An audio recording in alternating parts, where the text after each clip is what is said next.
Le BIM, c'est quoi? C'est en fait une nouvelle manière de travailler dans le bâtiment qui est apparue il y a quelques années, qui permet en fait tout simplement de voir un bâtiment en 3 dimensions créé sur une maquette numérique avant son exécution, ce qui permet donc de purger tous les conflits, de montrer au client final quel sera son bâtiment et quelle en sera la forme, quels en seront les volumes, pour que justement on ait une meilleure visibilité de cette nouvelle manière de faire. Il y a un réel essor qui est en train de se créer depuis ces dernières années par rapport à cette nouvelle manière de construire. J'ai eu l'occasion de discuter beaucoup avec des architectes sur cette nouvelle méthode ces derniers mois, ces dernières années. Il y a beaucoup d'architectes qui considèrent cette nouvelle manière de travailler comme la révolution qui a eu lieu il y a plusieurs dizaines d'années entre la feuille de papier et le fait de dessiner un bâtiment sur ordinateur. Et maintenant, la deuxième révolution architecturale, c'est vraiment de créer cette maquette qui sert à tout le monde en fait pour justement comprendre et essayer d'analyser au mieux les principaux axes de développement d'un bâtiment, là où on va avoir des problèmes, là où on peut avoir des qualités architecturales supplémentaires. Et du coup, cette nouvelle manière de faire, moi je l'ai assez vite compris dans l'entreprise, on l'a assez vite compris dans le sens où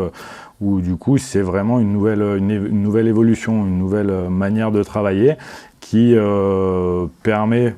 de nous démarquer et aussi de travailler différemment avec des nouveaux outils et tout simplement de suivre aussi ce nouveau rythme dans le bâtiment qui est aujourd'hui vraiment une belle dynamique. On a principalement les marchés publics qui essayent de dynamiser cette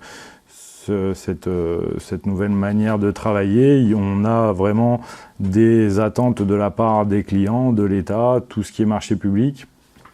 pour avoir en fait en fin de chantier une maquette qui, en fait, cette maquette sert du coup pour l'exécution et également pour la vie du chantier a posteriori. Une fois la livraison faite, le client souhaite avoir sa maquette, pouvoir la regarder, voir comment ça a été conçu, voir avec quel produit ça a été conçu, parce que chaque entreprise en fait doit amener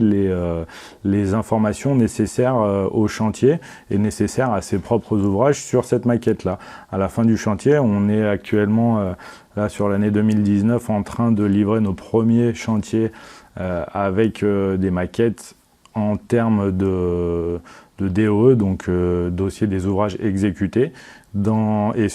livre du coup aux clients nos maquettes qui leur permettront de comprendre et de mieux anticiper les besoins du bâtiment sur ce qu'on appelle la garantie décennale. Nous, on garantit forcément des bâtiments sur 10 ans, et pendant ces 10 ans, en fait, le client doit pouvoir, sur cette maquette-là, trouver s'il a une ampoule à changer, quelle est la marque, quelle est sa localisation, s'il a un faux plafond à refaire, quelle est sa marque, ou chez quel fournisseur il doit s'adresser. Et c'est vraiment, voilà, le BIM, c'est ce qui nous permet aujourd'hui de faire de la conception jusqu'à même la fin de vie, pour aller encore plus loin, d'un bâtiment. Donc c'est une maquette qui va vivre pendant des années et des années et qui aura une utilité en fait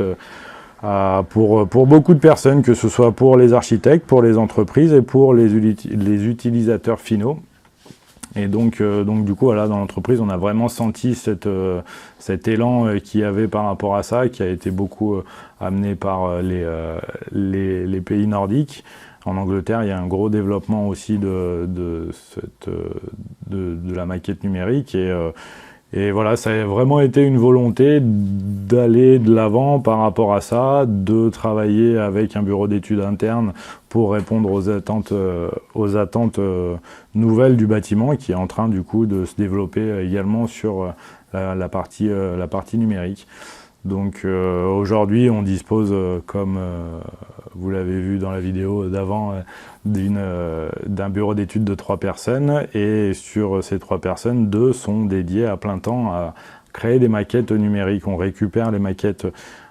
des architectes et on remodélise après nos propres ouvrages, nos propres localisations, plans d'exécution ce qui permet ensuite de transmettre tout ça à nos chefs de chantier. Voilà, donc c'est une de nos nouvelles manières de travailler dans l'entreprise depuis plusieurs années maintenant, et on espère que ça va continuer et que la dynamique va poursuivre.